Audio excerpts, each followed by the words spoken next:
টয়লেটটো মই আৰু এবাৰ চাম বনোৱা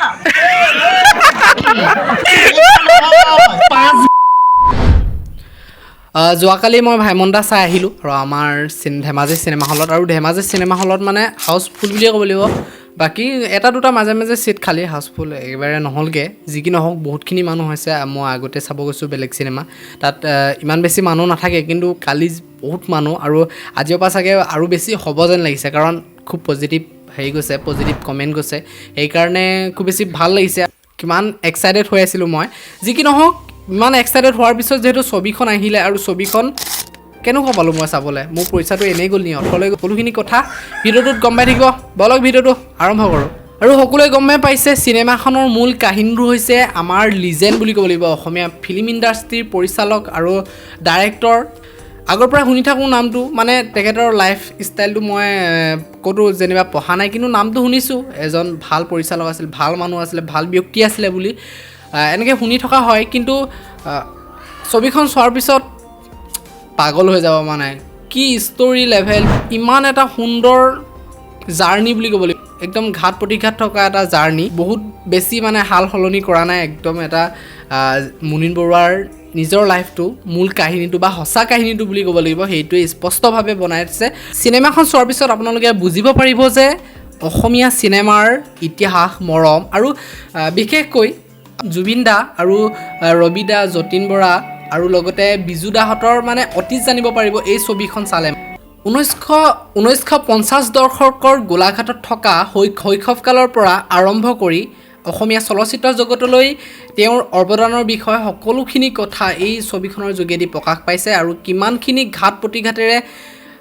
অসমীয়া ছবি আনিবলগীয়া হৈছিল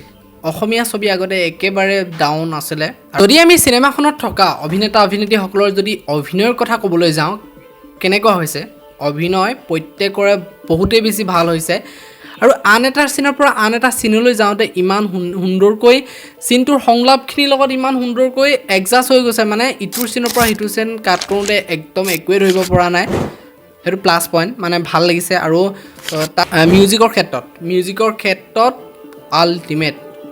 ছবিখনৰ প্ৰত্যেকটো গানেই হৃদয়ত লাগি যোৱা আৰু বক্সত তাৰমানে চিনেমা হলত চোৱাটো সেইটোৱে বেলেগ আৰু কেইটামান ভাল ভাল চিন আছে ভাল চিন মানে কি হিন্দী চিনেমাৰ প্ৰভাৱত আমাৰ অসমীয়া চিনেমা কেনেকৈ লুকাই গৈছিল বা আমাৰ অসমীয়া চিনেমা কেনেকৈ অসমতে চলিব দিয়া নাছিল মানে ব্যৱসায়ৰ কাৰণে মানে নচলে কাৰণে আমাৰ যিবিলাক বহিৰাগত মানুহৰ যিবিলাক চিনেমা হল আছিলে সেই চিনেমা হলবিলাকত মানে আমাৰ অসমীয়া চিনেমা প্ৰকাশ পাবই দিয়া নাছিল আৰু বহুত বেছি কাহিনী আছে মইতো থুলমূলকৈ কৈছোঁ আৰু বহুত বেছি ধুনীয়া চিন আছে বহুত বেছি ভাল লাগিলে আৰু মানে আশা কৰিছোঁ সকলোৱে গৈ চিনেমাখন চাব আৰু চিনেমাখনৰ শেষৰ গানটোৱে বহুত বেছি আৱেগিক কৰি তুলিলে একদম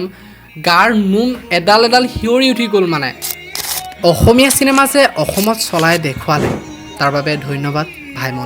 ভাইমন্দাৰ কাহিনীটো ইমান ধুনীয়াকৈ প্ৰস্তুত কৰি আমাৰ বাবে উপহাৰ দিয়াৰ বাবে আকৌ এবাৰ ধন্যবাদ শশাংকৰ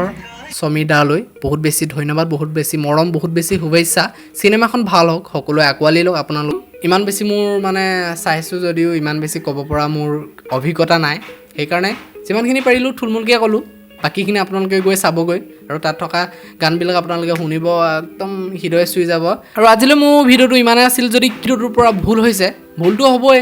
ভুল হ'লে ক্ষমা কৰি দিয়াটো আপোনালোকৰ কাম গতিকে কি ভুল হৈছে কি ভুল নাই হোৱা নাজানো কিছুমান হয়তো অশুদ্ধকৈ কৈও পাব পাৰোঁ ক্ষমা কৰি দিব বাকী নতুন ভিডিঅ' লগ পাই আছোঁ আৰু বহুত বেলেগ ধৰণৰ মোৰ কণ্টেণ্ট আহিব এই চেনেলটো ছাবস্ক্ৰাইবটো কৰিবলৈ নাপাহৰিব ছাবস্ক্ৰাইবটো কৰিব লাইক কৰি দিব শ্বেয়াৰ কৰিব নালাগে কমেণ্ট এটা কৰি জনাব আপোনালোকে এই চিনেমাখন যদি চালে বা চাই আহি পিনে মোৰ ৰিভিউটো চাই আছে কেনেকুৱা বোলে কমেণ্ট এটা কৰি জনাব বাকী বাই আজিলৈ লগ পাই আছোঁ আকৌ এটা ভিডিঅ'ত